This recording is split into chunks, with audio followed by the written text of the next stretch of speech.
Hi, ito nga po pala si Desire Ophalia Sweet. Ang topic po natin ngayon is, mahirap bang magkaroon ng long distance relationship?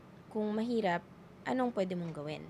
So, 10 years ago, nasa long distance relationship kami. Siyempre, priority niya rin ang kumita at magtrabaho. So, kapag bakasyon or may time na available, doon lang kami nakakapagkita at pumupunta siya sa Pilipinas para mag-meet kami and ma-meet niya yung family ko. Siyempre bilang magnobyo at nagkakakilala pa lang kayo, mahirap siya. Kasi gusto niyo lagi kayo magkasama, gusto niyo nagkakausap kayo, tsaka pag may mga problema, at least nakakausap mo siya ng personal. So, mahirap talaga yung long distance relationship or LDR na tinatawag. Pero nakasanayan ko na rin na ganun kasi lagi kaming nag-uusap through text or minsan tumatawag siya sa akin through video call. So, nakakatulong siya kasi ngayon may mga app na mas madaling makapag-communicate sa mga mahal natin sa buhay, maski malayo sila or malapit, di ba? So, malaking bagay yung mga app na yon at saka yung text message para maramdaman mo yung presence nung mahal mo sa buhay maski na long distance yung relationship nyo. Although, hindi talaga siya madali, aaminin ko, may mga time na, syempre, pag ikaw yung babae, mag-iisip ka, ano kaya yung ginagawa nung boyfriend mo sa malayo or ganun din naman siguro siya. Pero, mahalaga kasi yung trust kapag malayo kayo sa isa't isa. Lalo na kapag LDR.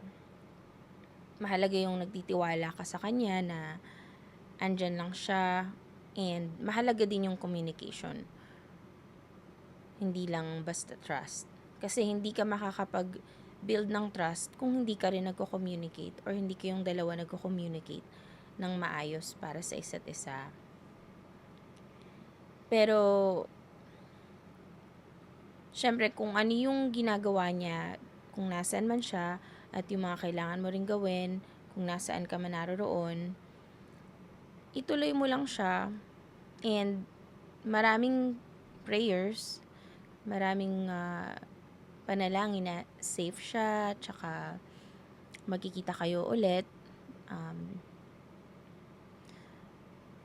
So, all in all, mahalaga talaga yung communication, tiwala, at saka panalangin kapag nasa long distance relationship ka.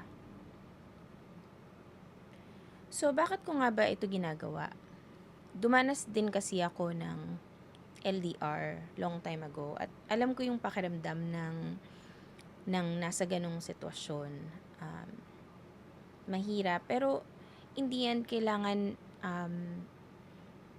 kumapit ka sa mga pinagsamahan nyo, sa mga memories na pinagdaanan nyo, at saka sa mga memories na gagawin nyo pa in the near future or pagsasamahan nyo in the near future. So, kailangan mag-look forward ka dun sa possibilities ng inyong relationship after ng long distance. And syempre, dapat merong pag-uusap sa inyong dalawa na kung ano yung plano nyo pag dumating na yung pagkakataon na magkakasama kayo.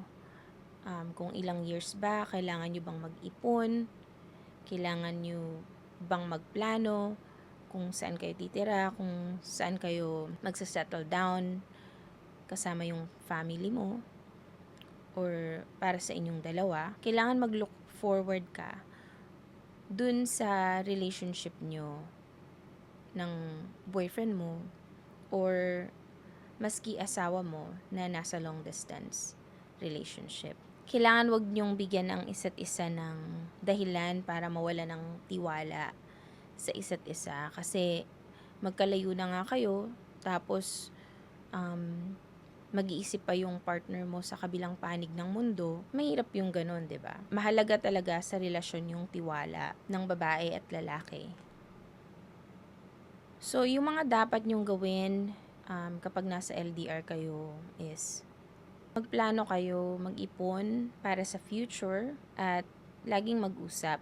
Ang kalaban kasi natin dito is yung kalungkutan na magkalayo kayo at saka yung kawalan ng tiwala sa isa't isa. So, kailangan paglabanan natin yun bilang nasa isang relasyon. Kaya samahan niyo ako sa laban na ito na malabanan ng kalungkutan at kawalan ng tiwala, lalong-lalo na kapag malayo kayo sa isa't isa. Sapagkat may dalawang araw na mahalaga sa iyong buhay. Ang araw na ikaw ay pinanganak at ang araw na nalaman mo kung bakit. At sa unang Korinto 16:14, sinasabing, gawin ninyo sa pag-ibig lahat ng inyong ginagawa. Hanggang sa muli, ako po si Desire Ofalia Sweet at maraming salamat sa inyo pong panonood sa ating video. Hanggang sa susunod po, maraming salamat. At kung nagustuhan mo ang video na to, paki-like mo naman ang ating YouTube channel.